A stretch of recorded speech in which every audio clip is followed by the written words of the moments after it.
A little country boy was given a giant-sized super lift helium balloon by his father on his birthday. They were very close and had spent the whole day together. Surprisingly, the balloon held its air very well and never seemed to shrink. It actually seemed to grow with him as the months went by. Many months later, he was still enjoying it. Indeed, it was his favorite possession, and he practiced with it every day. One afternoon, years later, the boy was still delighted with the gift, running through the meadows and hills in the country. He loved his balloon more than anything else. He was jumping over holes and dips in the ground. The large balloon seemed to carry him over all the unexpected imperfections of the ground. It was fun to trust its strength to hold him up in tricky and dangerous spots. He knew he was safe as long as he held on. Again, years later, the teenager continued to use his balloon on a daily basis in rougher, more dangerous terrain, even deep valleys and steep cliffs. He learned the careful balance between foolish risk and appropriate risk, while holding on tightly to his precious balloon. As the years passed, his practice turned into skill, and he became an expert in handling his father's gift. As he grew into manhood, the balloon seemed to grow with him. On one particular day, as he was out jumping on rugged terrain, he noticed something shiny in the distance.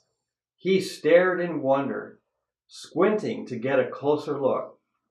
It was brilliant gold with lovely curves, stuck firmly in the side of the steep terrain of a hill. His curiosity piqued as his focus shifted from his devotion to his balloon to this amazing new object.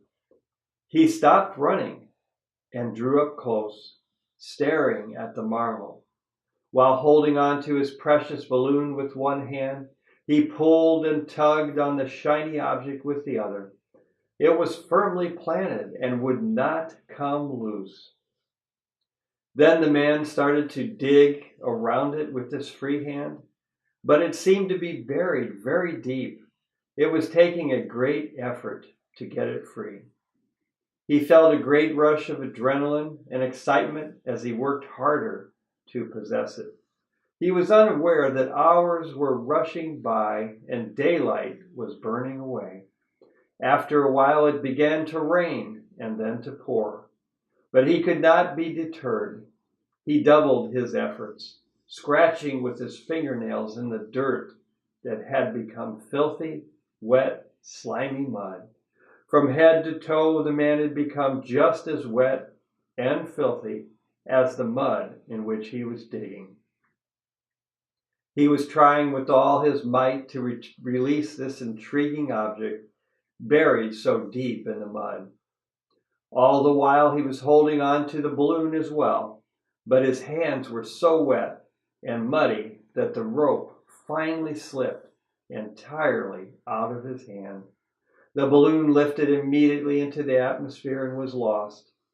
By this time, his focus had entirely shifted from his balloon to the shiny, exciting, precious object buried so deep in the ground. He barely noticed that the balloon was gone. As he dug deeper and deeper, it did not even occur to him that he himself was going down into the pit he had made. He actually looked in every way just like the mud in which he was digging, discovering how to get out and stay out of the deep hole and mud with the balloon again firmly in your hand is what this illustrated journey is all about. At the end of this journey together, I hope that you will say along with me, "He lifted me." To all those who will hear, hello, I'm Bill Kapity. The Bible says, I waited patiently for the Lord. and he inclined to me and heard my cry. He also lifted me up out of a horrible pit, out of the miry clay, and set my feet upon a rock and established my steps. He has put a new song in my mouth, praise to our God.